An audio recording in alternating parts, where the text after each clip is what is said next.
Remal মোকাবিলায় ইতিমধ্যে কেন্দ্র তৎপর হয়েছে। রাজ্যের মুখ্য সচিবের সঙ্গে কেন্দ্রের সচিবের বৈঠক আর সমস্ত প্রস্তুতি নেওয়া হয়েছে। কেন্দ্রকে এমনটাই রাজ্যের তরফ থেকে জানিয়ে দেওয়া হয়েছে। কেন্দ্র এই রিমাল নিয়ে রীতিমতন তৎপর। রাজ্যের মুখ্য সচিবের সঙ্গে কেন্দ্রের সচিবের বৈঠক হয়েছে, সমস্ত প্রস্তুতিও নেওয়া হয়েছে। রাজ্য জানিয়ে দিয়েছে কেন্দ্রকে। আরো বিস্তারিত এই বিষয়ে আমাদের জানাবেন রাজীব চক্রবর্তী, টেলিফোন লাইনে রয়েছেন প্রতিনিধি। রাজীব, কি খবর পাচ্ছ? দেখো, যে রিমাল ঘূর্ণিঝড় আছড়ে পড়তে চলেছে সাইক্লোনের আকারে এবং যার গতিবেগ বেশ 130 কিলোমিটার পর্যন্ত হতে পারে বলে যেটা আবহাওয়াবিদরা জানাচ্ছেন, তা নিয়ে কিন্তু বিপর্যয় মোকাবিলা বিষয়ক যে কমিটি রয়েছে সেই কমিটির আজকে বৈঠক ছিল এবং সেক্ষেত্রে কেন্দ্রীয় সরকারের যে মন্ত্রিসভার সচিব রাজীব গৌবা তিনি বৈঠক ডেকেছিলেন এবং তার সভাপতিত্বে আজকে বৈঠক হয় এবং সেই বৈঠকে পশ্চিমবঙ্গ সরকারের মুখ্য সচিব সহ দপ্তরের উচ্চ পর্যায়ের আধিকারিকরা তারা ছিলেন। উচ্চপদস্থ আধিকারিকদের সঙ্গে বৈঠকের পরে কেন্দ্রীয় সরকার আশ্বস্ত হয়েছে। সেক্ষেত্রে রাজ্য সরকারের তরফে জানানো হয়েছে যে সব রকম ব্যবস্থা ইতিমধ্যেই রাখা হয়েছে এবং বিশেষত উদ্ধার কার্য এবং ত্রাণ কার্য চালানোর জন্য যা যা করণীয় করা হয়েছে।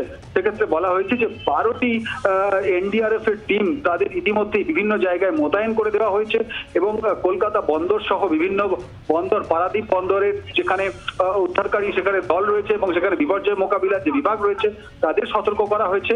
সেনা, আধা সেনা সহ অন্যান্য বিভাগগুলি যাদের বিশেষত নৌসেনা এবং উপকূলরক্ষী বাহিনী তাদেরও প্রস্তুত থাকতে বলা হয়েছে এবং তারা প্রস্তুত রয়েছেন বলে জানানো হয়েছে। কেন্দ্রীয় সরকারের তরফ থেকে কেন্দ্রীয় সচিব রাজীব গৌবা আজকে জানিয়েছেন যে মুম্বাইয়ের ঘটনার প্রেক্ষিতে বড় বড় হোর্ডিংগুলো যেগুলো বিজ্ঞাপনের হোর্ডিং, সেই হোর্ডিংগুলোতে যাতে নজরদারি চালানো হয় এবং সেগুলি কতটা মজবুত এবং সাইক্লোন আসতে পড়লে তা থেকে কোনো বড়সড় বিপদ ঘটতে পারে কিনা সেগুলিও রাজ্য সরকারকে খতিয়ে দেখার কথা বলা হয়েছে। সব মিলিয়ে রাজ্য সরকার যে প্রস্তুতি নিয়ে রেখেছে সে বিষয়ে একটি রিপোর্ট আজকে পেশ করা হয়েছে এবং বলা হয়েছে যে আরো প্রস্তুতি চলছে এবং একটি পরিকল্পনা করা হয়েছে যে এই রেমাল সাইক্লোন যদি আছড়ে পড়ে সেক্ষেত্রে কিভাবে তার মোকাবিলা করা হবে। তেলাঞ্জনা। ধন্যবাদ রাজীব।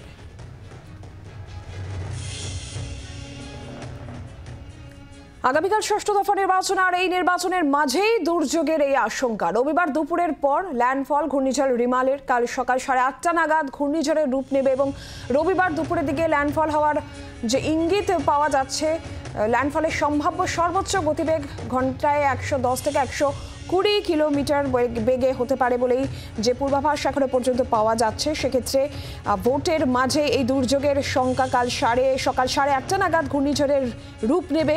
রবিবার যেটা জানা যাচ্ছে যে মাঝরাতে এই ল্যান্ডফল, 26শে মে মাঝরাতে ল্যান্ডফলের পূর্বাভাস, সম্ভাব্য গতিবেগ যেখানে 120 কিলোমিটার হতে পারে ল্যান্ডফলের সময়। আমরা আরও বিস্তারিতভাবে বিষয়ে জানবো। অয়ন ঘোষাল রয়েছেন আমাদের প্রতিনিধি আমাদের সঙ্গে। অয়ন, সর্বশেষ কি তথ্য পাওয়া যাচ্ছে এই রিমাল নিয়ে? দেখো, উপগ্রহ চিত্র অনুযায়ী এখনো পর্যন্ত আলিপুর আবহাওয়া দপ্তরের যে কয়েক ঘন্টা আগের পূর্বাভাস, সেই পূর্বাভাসই বহাল রয়েছে। অর্থাৎ ল্যান্ডফলের সম্ভাব্য জায়গা হিসেবে পশ্চিমবঙ্গের গঙ্গাসাগর অর্থাৎ সাগর দ্বীপ এবং বাংলাদেশের খেপুপাড়া এর মধ্যবর্তী যে বিস্তীর্ণ সুন্দরবন এলাকা রয়েছে কিছুটা পশ্চিমবঙ্গে অর্থাৎ ভারতে এবং বাকিটা বাংলাদেশে, এই কোনো একটি জায়গাতে তার সম্ভাব্য ল্যান্ডফল হবে এমনটা এখনো পর্যন্ত পূর্বাভাস। ল্যান্ডফলের সময় ঝড়ের গতিবেগ 120 কিলোমিটার সর্বোচ্চ এবং জাস্টিং স্পিড অর্থাৎ সেই সময় হাওয়ার গতিবেগ সেটা 130 কিলোমিটার সর্বোচ্চ এখনো পর্যন্ত এমনটাই শক্তি সঞ্চয় করতে পেরেছে রিমাল, মনে করছেন আবহাওয়া বিজ্ঞানীরা। এবং ল্যান্ডফলের সময় নিয়ে কিন্তু এখনো পর্যন্ত একটু শঙ্কার জায়গা রয়েছে, কারণ আরো কত ঘন্টা সমুদ্র পৃষ্ঠে থেকে কতটা বেশি শক্তি আগামীকাল সকাল 8:30 থেকে একেবারে রবিবার ল্যান্ডফলের আগে পর্যন্ত এই রিমাল সংগ্রহ করতে পারে এবং তার উপর সম্পূর্ণ নির্ভর করছে যে তার ল্যান্ডফলের সময়টা কি হবে।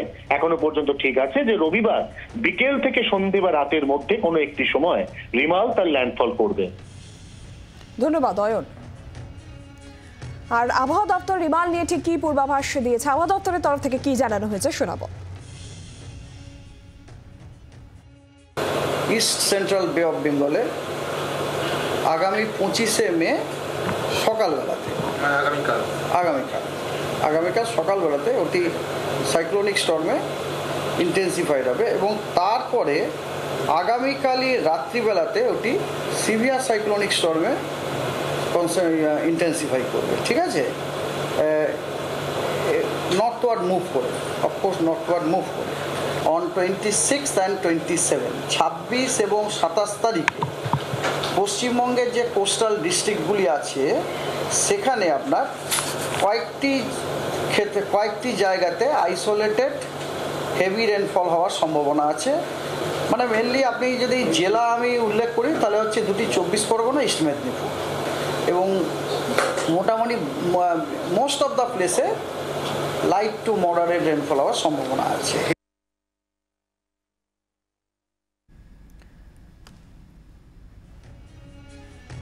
আর ঝড় বৃষ্টির কথা মাথায় রেখেই ছুটি বাতিল পুরসভার। রবিবারের সমস্ত ছুটি বাতিল করলো কলকাতা পুরসভা। পুরসভার কর্মীদের ছুটি বাতিল করা হয়েছে এই ঝড় বৃষ্টির কথা মাথায় রেখে। রবিবারের যে ছুটি সেই ছুটি বাতিল করেছে কলকাতা পুরসভা।